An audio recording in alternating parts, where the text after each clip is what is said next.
CET के exam दे दिए, pharmacy के लिए दिया है, इंजीनियरिंग के लिए दिया है, एग्रीकल्चर के लिए दिया है। अब आपने एग्जाम तो दे दिया है, एग्जाम देने के बाद जब आपका रिजल्ट आएगा, रिजल्ट देने के बाद बहुत सारे ऐसे बच्चे होंगे जो एलिजिबल नहीं होंगे। सर क्यों एलिजिबल नहीं होंगे, उसके ऊपर हम लोग डिस्कस करने वाले हैं। तो ध्यान से इस वीडियो को एंड तक देखना और समझने की कोशिश करना।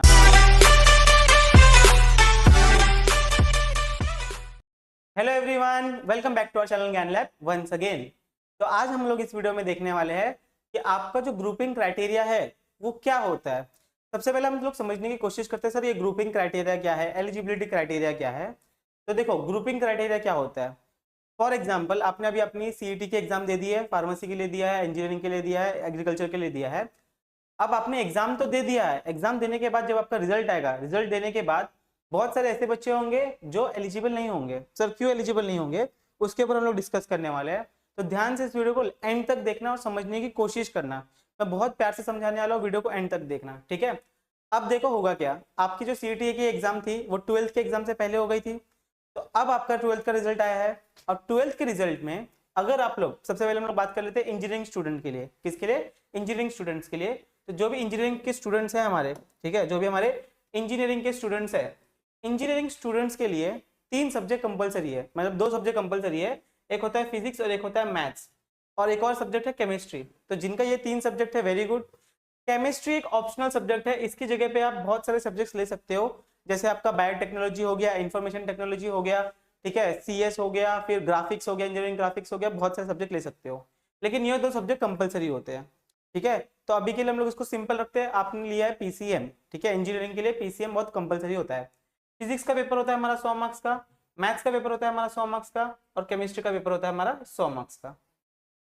अब इन तीनों सब्जेक्ट को मिला के आपको, अगर आप ओपन कैटेगरी के बच्चे हो, जनरल कैटेगरी के बच्चे हो, तो आपको चाहिए 45% बच्चा। कितना चाहिए? 45%। और 300 मार्क्स का 45% कितना होता है? वो होता है 135 मार्क्स। कितना होता है? 135 मार्क्स। अगर आपके तीनों सब्जेक्ट मिला के 135 हो रहे हैं तो आप लोग, आपके सीईटी एग्जाम होने के बाद जो एडमिशन होता है उसके लिए आप एलिजिबल हो, आपका ग्रुपिंग क्लियर है। सर मेरा 134 मार्क्स हो रहा है, फिर भी आप एलिजिबल हो, फिर भी सीईटी वाले इसको एक्सेप्ट कर लेते हैं, ठीक है।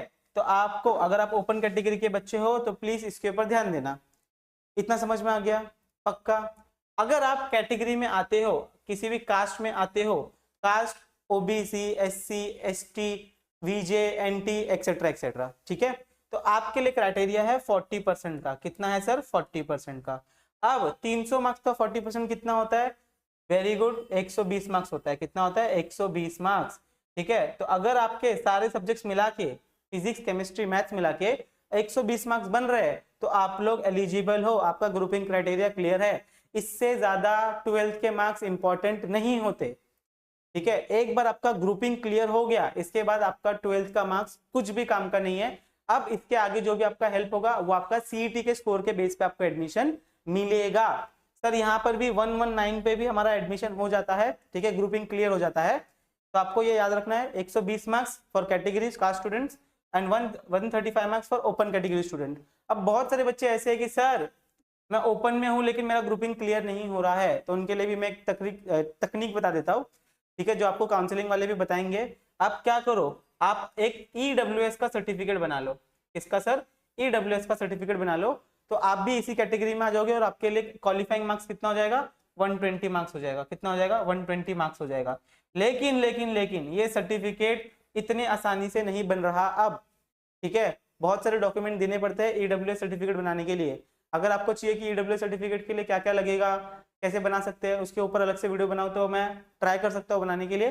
लेकिन मैंने आपको एक तरीका बता दिया, अगर आप एलिजिबल नहीं भी हो तो कैसे आप एलिजिबल हो सकते हो, ठीक है, एडमिशन प्रोसेस के लिए। तो आई होप से इतना क्लियर हो गया होगा। अब इसमें एक और डाउट आता है, एक और तरीके के बच्चे आते हैं, सर क्या?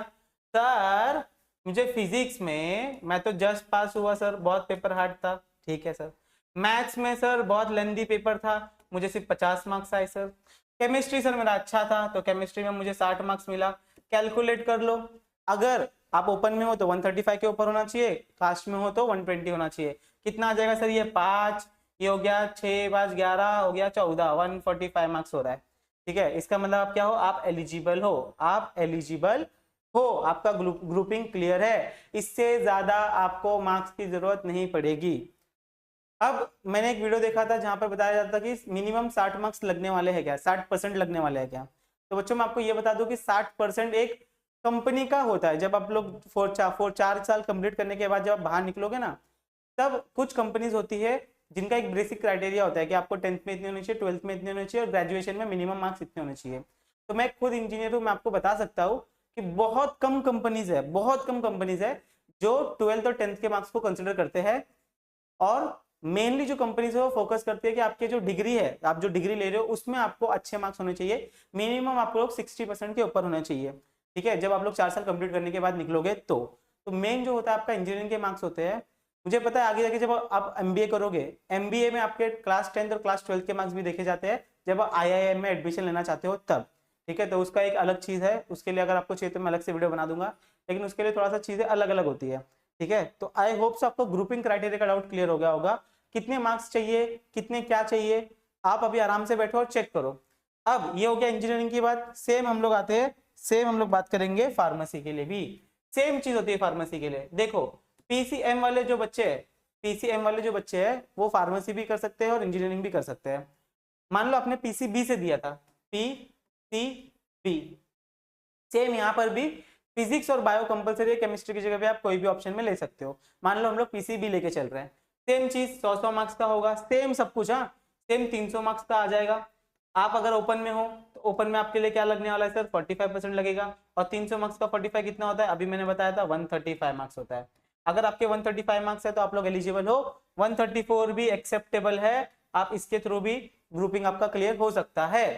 कास्ट में हो तो कितना लगेगा सर, कास्ट में हो तो हम लोग को लगने वाला है 40% क्राइटेरिया। 40% मतलब कितना होता है सर, 40% मतलब होता है 120 मार्क्स। 119 मार्क्स भी आपका एलिजिबल है, एक्सेप्टेबल है, तो आप 119 से भी एक्सेप्ट हो सकते हो।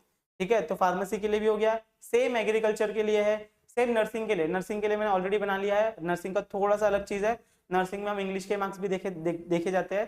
तो मैं आपको रिक्वेस्ट करूंगा हर एक फील्ड का आप इंफॉर्मेशन ब्राउचर रीड करो। ठीक है, इंफॉर्मेशन बुलेटिन आती है ना, उसमें सब क्राइटेरिया से लेके पेपर पैटर्न से लेके सब कुछ लिख के दिया होता है डिटेल में कि आप लोग क्या क्या क्या क्या कर सकते हो। तो आप लोग अगर आपके पास वो नहीं है तो आप मुझे बता देना, मैं आपको लिंक दे दूंगा, आप लोग उसको आराम से रीड करो, समझो बातों को और आप लोग उसमें आगे चल सकते हो। नेक्स्ट वीडियो किस टॉपिक पे चाहिए आप मुझे कमेंट करके बता देना। बाकी मैं लाइव आने की भी कोशिश करूंगा ताकि मैं आपकी 1-to-1 हेल्प कर सकूं किसी भी चीज को लेकर। ठीक है, बाकी मिलते हैं next time, bye everyone. Video अच्छी लगी तो वीडियो को लाइक कर देना, अपने फ्रेंड्स के साथ शेयर कर देना। मिलते हैं नेक्स्ट टाइम, बाय बाय।